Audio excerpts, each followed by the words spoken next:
response operations, including search and rescue, debris cleanup, and power restoration efforts. There has been significant damage, particularly along Florida's Big Bend. But the community is resilient, and we are going to work hard to make sure people get what they need. Urban search and rescue teams, National Guard, Coast Guard, Florida Fish and Wildlife, Florida State Guard have been involved in search and rescue efforts. There's still reports rolling in, but as of last night, there were approximately 40 successful rescues made, including 29 by the Florida National Guard. Our Fish and Wildlife officers assisted with the medical evacuation yesterday, and they are conducting high water and welfare checks. These efforts are continuing, and they will continue until there is no longer a need. We are working hard to restore power across the state of Florida. As of 6 a.m. today, there are approximately 146,000 power outages reported across the state, but power is being restored quickly. Thus far, 420,000 accounts that lost power during the storm have been restored, and the bulk of the outages at this point are in that Big Bend region, a lot of the rural counties that bore the brunt of the storm, and those are counties that will have co-ops, and they are working to accept the mutual aid from the linemen that we have. All the linemen that were here, the tens of thousands, they are here still. They have not been released, and they're going to be working on particularly that area to get people back. There's parts of it that are 100% out, like in Taylor County. And so that is priority number one, to start getting those reconnected. Now, some of that stuff may require more than just connecting the power lines. If you have real significant structural damage, if there's damage to a substation, that requires a little bit more. But Kevin will probably provide a little bit of an update on that. But the reality is we've got a lot of people on the ground, and this is a really, really big priority. Also, priority has been clearing impacted roadways. Florida Department of Transportation, has cleared the vast majority of impacted roadways. All state bridges, including the Cedar Key Bridge, have been cleared, and that happened within 12 hours of landfall. So we really appreciate them doing that. The 15-mile stretch of I-10 that was closed yesterday in Madison County was cleared and reopened last night, and so that is open today going forward. We have requested from the federal government a major disaster declaration for all 25 counties that fell under the hurricane warning. This will allow us to start debris removal and will provide funding for individual assistance, which includes shelter and temporary housing for impacted individuals. Schools, we're going to have 30 of the 52 districts that closed during the storm are open today, and an additional 8 will be open tomorrow. And our Commissioner of Education, Manny Diaz, is working with those Big Bend counties to get them back up and running as quickly as possible. We're also fulfilling missions for counties. There have been 1,100 missions that have either been fulfilled or are in process of being fulfilled. So the things that may be necessary, particularly in some of these hard-hit areas, fuel, water, MREs, tarps, all that stuff, we have an abundance of, and we'll be providing that as needed to the affected communities. If you want to help out, there is a way to do it at the Florida Disaster Fund. This has already raised millions of dollars. We would love to be able to raise millions more to help those hard-hit areas. And you can go to floridadisasterfund.org, floridadisasterfund.org, if you would like to make a contribution. I know we've had a lot of folks in the business community express interest in doing that, and we certainly would welcome that, and it'll make a big difference for people in this time of need. We're going to continue working and doing whatever needs to be done to get people back on their feet. I'm going to be traveling down, touring some of the hard-hit areas like Cedar Key and Steinhatchee and some of the other areas to get assessment. We were not able to access those areas yesterday cleanly. Now we're going to be able to do it, and we will report back on what we see and any actions that will be necessary as a follow-up. I want to thank Administrator Criswell for being here, and I'm going to turn it over to her, and then you'll hear a report from Kevin Guthrie. Thank you, Governor, and good morning, everybody. You know, first, I just want to express our commitment, the federal government's commitment to continue to support the governor and the team here in their ongoing response and then the recovery efforts here in Florida. We have received the governor's request for a major disaster declaration, and that is in process right now. And as President Biden has stated in numerous phone calls, we are committed to bringing the entire federal family in here to continue to support. We do have our urban search and rescue teams and our great partners at the Coast Guard that have been assisting with some of the initial search and rescue efforts around the way.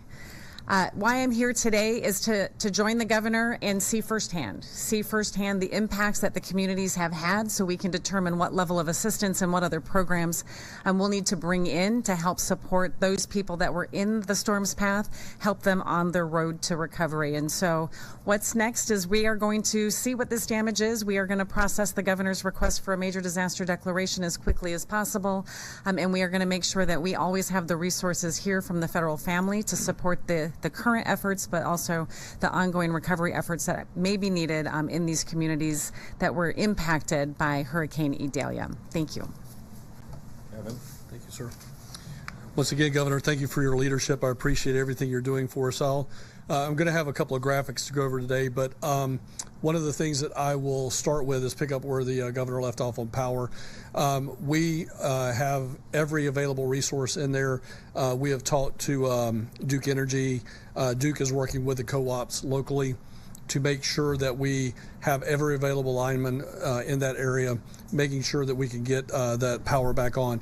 I think some things to set some expectations. This infrastructure grid is completely different than the infrastructure grid that is in Lee County, Fort Myers, and that greater Lee County area. Lee County is obviously a core urban type issue. This is a issue where we have miles and miles and miles of rural area that may service one or two residents. So we have more than enough people to restring all the line. But again, it's going to be a little bit different look, a little bit different feel.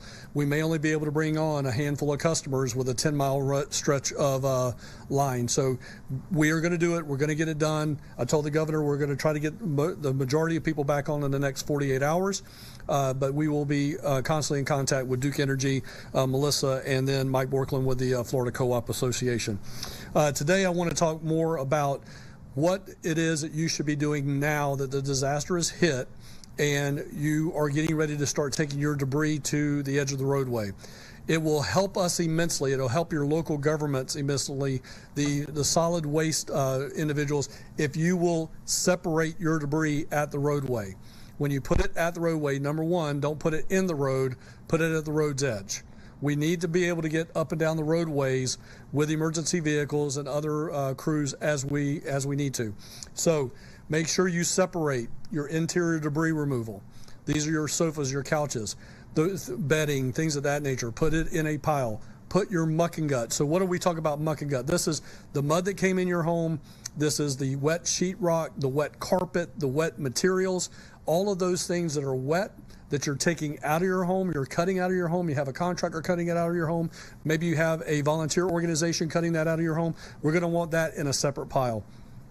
We want to make sure that all of your vegetation is in a pile. We want to separate white goods. White goods are your appliances. Make sure those are in a separate pile. And then the last pile that we talk about is your clean and sanitized household hazardous waste. If you've got cleaning materials or something like that that have become damaged, this includes paint cans, anything that has some type of hazardous situation to it, we're going to want that in a separate pile. So please make sure that that is all done. When you gut those flood structures, if you're doing it yourself, highly recommend that you go probably 6 to 12 inches above the watermark. Before you do that, take a picture of it. Make sure you take a picture of that internal watermark inside your home, take a picture of it outside your home. But make sure you go above the line. Don't go right at the line, go above the line. You're going to want to dry out those studs. Make sure you clean those studs appropriately before you start sheetrocking back in. Again, clean and sanitize everything. I was talking to the Deputy Surgeon General, Dr. Ken Shepke. You don't want to be walking around in brackish water. There are, diseases and whatnot that can be in that particular water. You want to make sure that You clean and sanitize everything in your home, so please make sure you do that, and then reinstall and replace as needed. So we're going to talk more in the coming days about recovery things and recovery tips that you all can do better for yourself at the house, and how to get that stuff accurately to the road's edge. We have received more than 1,000 missions. And the men and women behind me in this room are either actively coordinating or have completed those 1,000 missions. We have completely closed out 275. Now, I don't want you to think that we have, well over 800 or so. They're just kind of flailing around out there. What that means is when we say it's completed, that means it is completely done, demobilized, back home, and we are actually doing invoices and paying for that. So completed means it is completely done. It doesn't mean that people are still mobilizing and getting to wherever they need to get to. It means that it is completely closed out. Search and rescue operations remain ongoing with the support from the Florida National Guard and law enforcement partners. I want to thank the general staff, also Executive Director Roger Young's staff at FWC. Those guys have been doing some really, really great work over the last 48 hours. So thank you again, General. At this time, no deaths have been reported to the Medical Examiners Commission. No deaths. The governor and I really hit that hard. Evacuate, evacuate, evacuate. If you need power, please evacuate. So it seems that people have heeded that call, and we're grateful for that. The State Emergency Response Team has continued to working to meet the needs of survivors, supporting our responders, and continuing recovery efforts in these communities. We have a recovery team embedded in the EOC behind me, working with our FEMA counterparts to expedite recovery processes and ensure we can assist the Big Bend with needed recovery efforts. We are working very closely with FEMA to establish recovery resources, including disaster recovery centers, mobile registration intake centers, and even disaster support assistance teams disaster survivor assistance teams in these locations. After disaster, scammers often attempt to take advantage of survivors. I encourage everyone impacted by Idalia to be vigilant and report any suspicious activity or price gouging to the Attorney General's office. Please do that. That number is 1-866-966-7226. If your home has received significant flood damage, ensure that your electricity is off and that you are wearing the appropriate safety gear before you enter that home. More information on mucking and gutting, as we've talked about today, is available on floridadisaster.org/guide. Some safety tips that we want to ensure that you do. Please make sure that when you're operating a chainsaw, you're doing it safely. Please make sure you're wearing goggles. Make sure that you're covering your head, protecting your head. If you do not know how to operate a chainsaw, do not do it. Do not get on ladders. The governor and I have talked about this in the past. It's generator safety, it's chainsaw safety, it's ladder safety. Those are the three big things that end up causing people to have deaths in post-disaster impacts. And all of those are avoidable deaths. Do not get on a ladder at the top rung with a chainsaw in your hand, trying to hang on with the other one and cut off a limb. That is not the way to do this, folks. Please do it safely. Call in somebody to get that done. Don't fly drones where responders are at. That will inhibit air operations. It will inhibit other operations if we do not know what's going on with the drones. So please do not fly drones where responders are at. We've talked about generator safety, 20 feet away from all open windows and open doors. That includes your garage. Do not open your garage and run a generator in your garage. Get it away from your home. And volunteer organizations. Volunteer organizations are your best bet for getting assistance on chainsaw operation, debris removal on your private property. That can all be done through our website here, as well as Volunteer Florida. We have right behind me, right behind where we're standing, is a room full of volunteer disaster organizations that are ready to come and help you. So please make sure you reach out to us, or to your local emergency management agency for a list of volunteers that are willing to come and help you at your home. Thank you, Governor. And I just want to reiterate something that Kevin said about the evacuations and listening really to the local officials. I think those officials in those really hard-hit counties, I think, did a good job. I think citizens responded very appropriately, and then to be here where you have a storm hitting close to 130 mile an hour, just under a Cat 4, and not, as of now, have any reported fatalities, is probably something that most people would not have bet on, 4 or 5 days ago, knowing how strong the storm was going to get. So my hat's off to the people on the ground there who did a good job. And also, just it should be said that this was a pretty solid forecast. If you look, we were back here this weekend, and it was a Big Bend impact, and there was a little variation along the Big Bend, but the bottom line is these forecasts were pretty doggone accurate, particularly compared to what happened with Hurricane Ian, where we went in a matter of 48 hours to potentially having a Big Bend impact, and then all of a sudden migrating all the way down to Southwest Florida. This one was there. It was keyed in.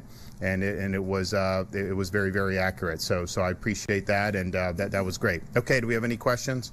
I know damage assessments are ongoing, but is there any damage you're finding to state buildings, including prisons, in the past? I don't think so. Do we have any? Not reports yet. I mean, so the storm just went through yesterday, so I think today will be an important day to be able to get around and look at everything and get a better assessment.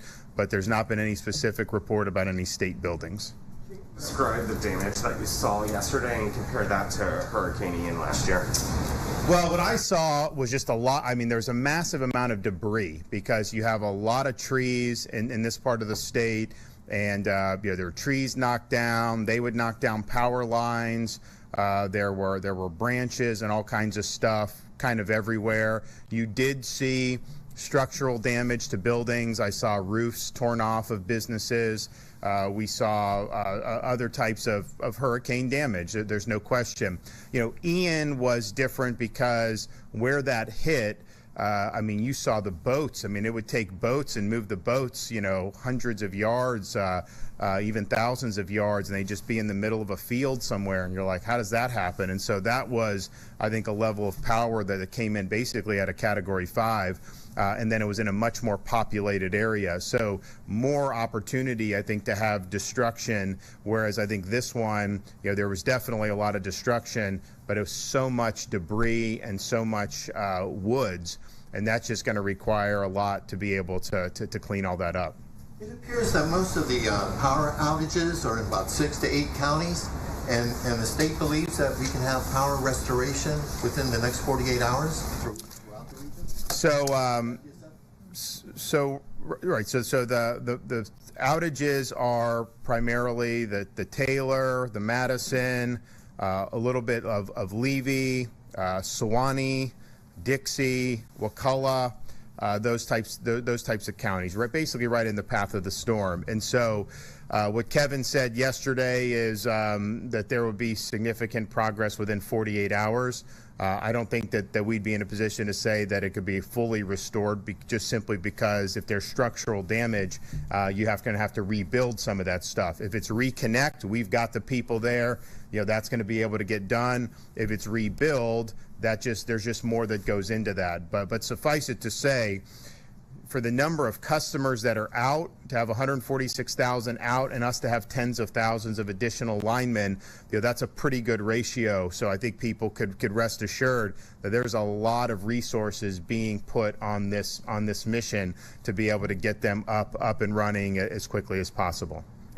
Just to be clear, did the state ask FEMA for the for 100% reimbursement on Cat A and Cat B, which is the debris removal and extra help and whatnot? What was our request for? So our request at this time was for an expedited major assistance declaration, and then we will write, once we get that, then we'll go back into writing letters about requesting additional assistance. Yes. Okay. All right, well, we're going to head down. The administrator is going to join us, and so we're going to hit a lot of the most significantly affected spots, and then we will be back in Tallahassee later today. But I just appreciate everybody who's working hard on this. There's still a lot of work to do, but there's been a lot of good stuff that's been done, so thank you.